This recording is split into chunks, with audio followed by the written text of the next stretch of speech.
What, however, cannot be hidden is what you have stolen.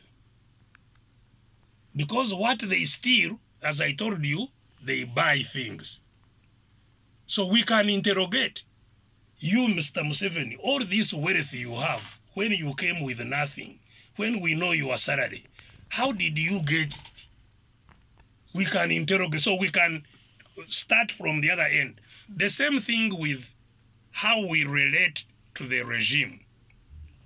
You know, when some people made those accusations some time back, I asked them a question, because they were saying, I am the problem why the struggle has not ended. And I said, fine, let me accept I am the problem. So if I was not the problem, if I did not create a problem, what is it that you expected me to do that I have not done? Tell me one thing, say, if you were not a problem, you should have done this, that I have not done. I waited, I did not hear anything. Tell me one thing that I did, which in your view, I should not have done. I waited, I did not hear anything. So we tell what people are by their actions, not by their words. You know, a lot of words were said, even towards the last election. Some people said, I was wrong to say that elections won't cause change. I said, fine, I'm wrong. Let's see the actions. and you know, so has change happened? No. So let's focus as we struggle on what people are doing, not what people are saying. Now, you just raised the question that there is this crisis and there is silence. That is the test. Because we have a crisis here, it gets worse by the day. So, that is the test. What are you doing about it? Don't forget that when we launched the PFT, People's Front for Transition, the first thing we launched was the intention to have everybody together. The second thing was to have everybody together to deal with a crisis. And we published a document, a booklet called The Crisis in Uganda, that this is what we should unite for. We must unite to deal with the education crisis, which is far more corrosive, far more dangerous than even the rise of petrol.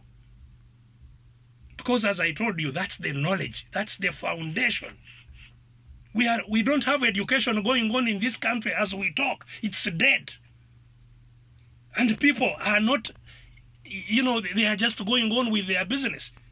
We have the most, I think, you know, I have never seen a scandalous public policy like we have in education today. That somebody who finished primary 7 is now in senior 2. Being taught by a teacher whose monthly salary can only feed him or her for one day.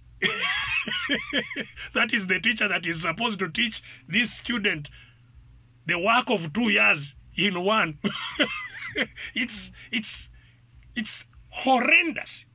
So that is the crisis we presented to Ugandans. A crisis of education, a crisis of health, a crisis of livelihoods, especially after the COVID pandemic destroyed people's livelihoods.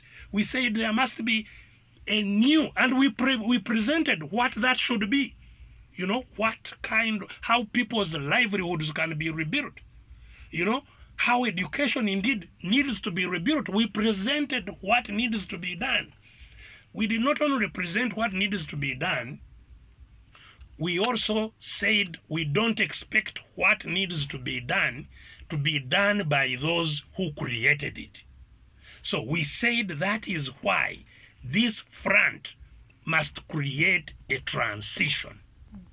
And at the close of the year, we said that in the new year, in fact, we had intended it to be in the middle of January, before kids even went back to school, that we must take actions, not talk, take actions that creates a new situation. So even as I sit here, anybody out there listening to me, understand this, that to get out of this crisis, you have to take action. You have to take action.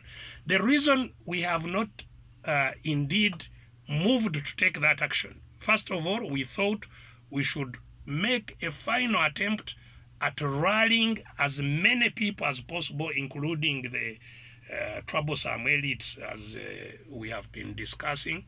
And we have, since the beginning of the year, been making that attempt. And we shall continue making that attempt. Because the robustness, the effectiveness of the actions that we take will be based on how unified, how all of us purposefully moving we are. And that's why we are spending extra effort, energy at rallying everybody towards that action. But we make no mistake, we have called out the crisis long before this latest. That was in October last year. And we have been projecting this crisis. It is going to get much worse. Don't make a mistake. What you see now is just the beginning. It's going to get much, much worse. And the sooner we can reset what goes on in this country, the better we shall rebound. The earlier we shall rebound, and the better it will be for everybody. Doctor,